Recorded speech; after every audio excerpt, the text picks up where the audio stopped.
In about 1 minute, Perseverance's landing software will wake up and begin the final preparations for entry.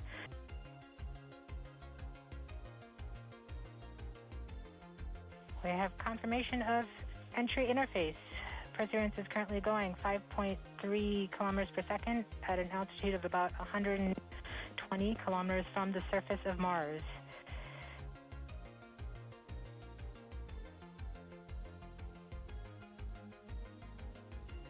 The spacecraft is now waiting until it begins feeling the atmosphere of Mars to slow it down.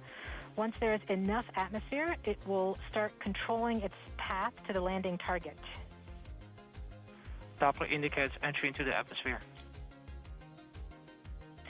Navigation is also confirming that we can see a little bit of that slowdown of the atmosphere on the Perseverance entry capsule. Our current velocity is about 5.36 kilometers per second and an altitude of about 67 kilometers from the surface. We are probably seeing MRO plasma blackout at this point. Bank 1 completed.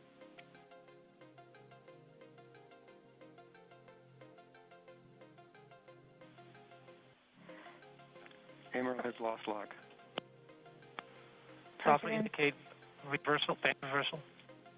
We have indications that Perseverance is now performing bank reversals in the atmosphere. These are the steps in order to control its distance to the landing target. Perseverance has just passed through the point of maximum deceleration and has indicated that it felt approximately 10 Earth Gs of deceleration. MRO has lock again. Doppler indicate reversal. Bank 2 complete. We saw a small outage of the UHF telemetry from Mars Reconnaissance Orbiter during that peak heating phase, likely caused by the plasma blackout. Perseverance is still continuing to perform bank reversals in the atmosphere to control its distance to the landing target. Doppler indicate reversal. End of range control, range minus 1.9 kilometers, cross range minus 2.4 kilometers. Perseverance is going about 1 kilometers per second at an altitude of about 16 kilometers from the surface of Mars.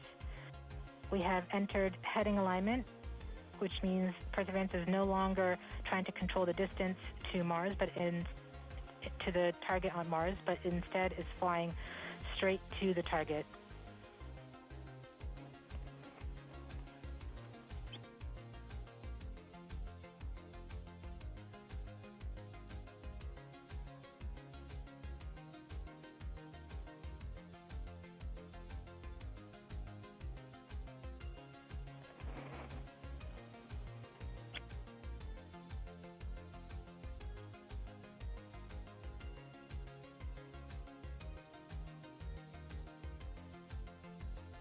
Our current velocity is about 550 meters per second at an altitude of about 15 kilometers from the surface.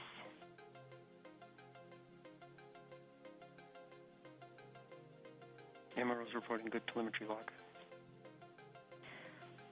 We are coming upon the start. We are starting the straighten up and fly right maneuver, UVMD jettison, where the spacecraft will jettison the entry balance masses in preparation for parachute deploy and to roll over to give the radar a better look at the ground. Doppler indicates chute deploy. The navigation has confirmed that the parachute has deployed and we are seeing significant deceleration in the velocity. Our current velocity is 440 meters per second at an altitude of about 12 kilometers from the surface of Mars.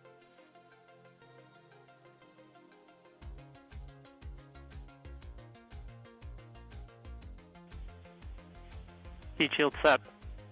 Perseverance is now slowed to subsonic speeds and the heat shield has been separated. This allows both the radar and the cameras to get their first look at the surface. Current velocity is 145 meters per second at an altitude of about 9.5 kilometers above the surface.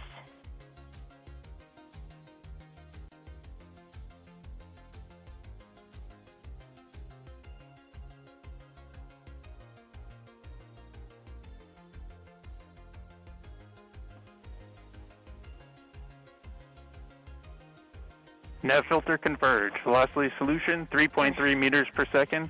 Altitude 7.4 kilometers. Now has radar lock on the ground. Current velocity is about 100 meters per second, 6.6 kilometers above the surface of Mars. Perseverance is continuing to descend on the parachute.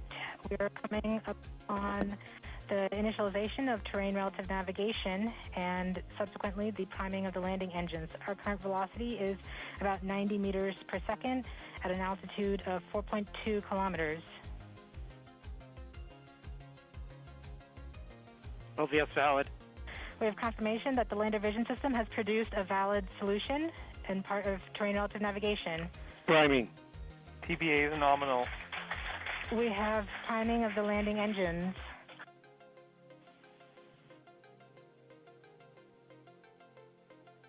Back shell set. Velocity is 83 meters per second at about 2.6 kilometers from the surface of Mars. We have confirmation that the back shell has separated. We are currently performing the divert maneuver. Current velocity is about 75 meters per second at an altitude of about a kilometer off the surface of Mars. TRN Safety Bravo. We have completed our terrain relative navigation. Current speed is about 30 meters per second, altitude of about 300 meters off the surface of Mars. SPS level. Constant velocity 104. Constant velocity accordion, altitude We have started our constant velocity accordion, which means we are conducting the sky crane, about to conduct the sky crane maneuver. We've lost direct to Earth tones. Throttle down. Sky crane maneuver has started. About 20 meters. Tango off the Delta. surface. Nominal.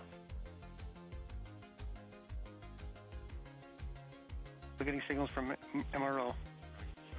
Remu stable. UHF is good.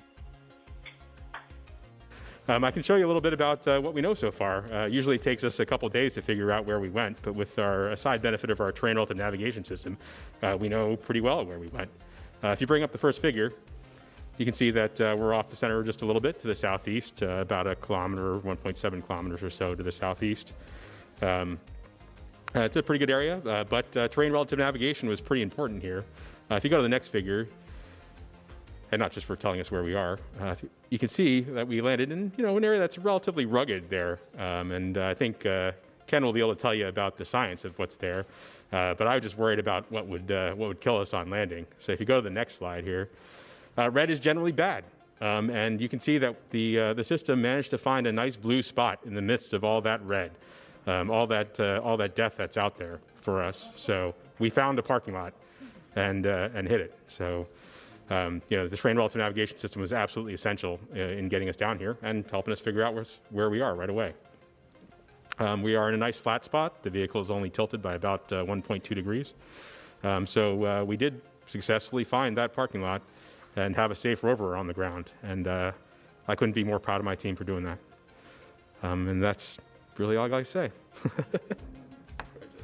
I think this is the end of my journey, I guess, with Perseverance, but the adventure, really, the mission is really just beginning. So let me toss it over to Jennifer to talk about the surface work that we have ahead of us. For those on M. All stations stand by for the images. Yes! Woo!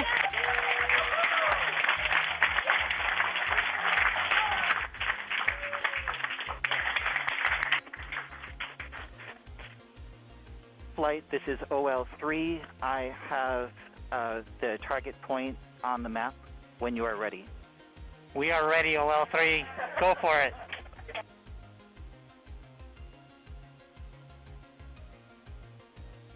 Oh my goodness! Oh!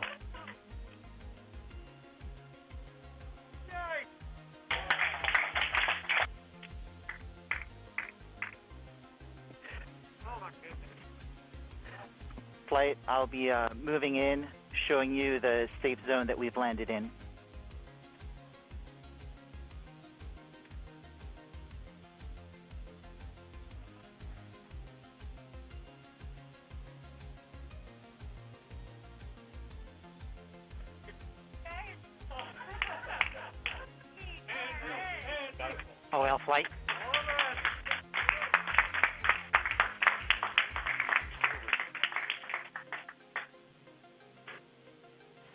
TRN. TRN. Can we get the cliff image, OL?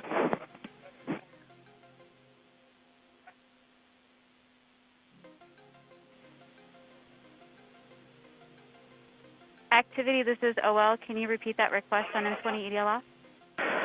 OL, can we get the other image? Should show the cliff. I'm sorry, say what image again? I'm not understanding. Flight OL3. OL3. You can see we've landed about 35 meters from the nearest rocks that we could identify from orbit by their shadows. Copy OL3. TRN in action. Yep. Take that, Jezero. Woo! Flight.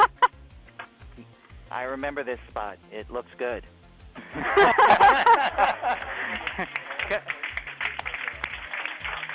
Copy OL3. I'm sure that you have seen them all and you recognize them all. So,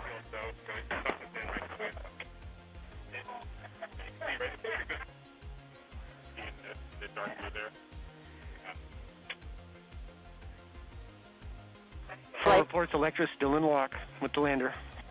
Flight, we have seen the transition to surface. EDL is done. Woo! Woo-hoo! Transition to surface. All stations are... MRO. I want to start off just saying a few words about where we are and what we know so far. This is obviously not based on very much information, and my phone is buzzing all the time with people telling me things, so we're already starting to process the information that we have. But in this first image, you can see that we landed to the southeast of the delta. We are about 2 kilometers to the southeast of the delta. And we are actually right on the boundary between 2 different geologic units. There's the kind of smooth area that we landed on. We call that the mafic floor unit. And then there's the rough area. This is actually where the dunes are. And that's the olivine-bearing unit. And this is a great place to be because one of the things that scientists love to do is look to see how 2 different geologic units come together. It tells you a lot about the geologic history. So we're really excited to get going on this. And if I could have the next image. So these images, I hope everybody understands, these are actually taken in only one of the color bands. This is just in the red color band. And they are actually taken through the protective lens cap that is on the camera. So these are just amazing things that we got back in the first few seconds after we landed. But we can already see some important things. There are rocks in this field of view. We don't know exactly how big they are, but they might be about 10 centimeters would be a reasonable guess. So those are going to be very interesting. They will undoubtedly be some of the first objects that we explore once the kind of shakedown phase of the early rover operations completes. And also in the background, we believe that we can see the delta. There are features in the back that look like the cliffs of the delta. And so when we get those additional images back that Jennifer was mentioning, we should know a lot more about that. And then we can also see some sand dunes in there. And actually, in something of a relief, our imaging scientist told me when I went and talked to him about this image, I asked him what he saw, and he said, looks like Mars. So I'm glad we have successfully landed on Mars. So science team is really excited to get going here. We have years of scientific investigation ahead of us.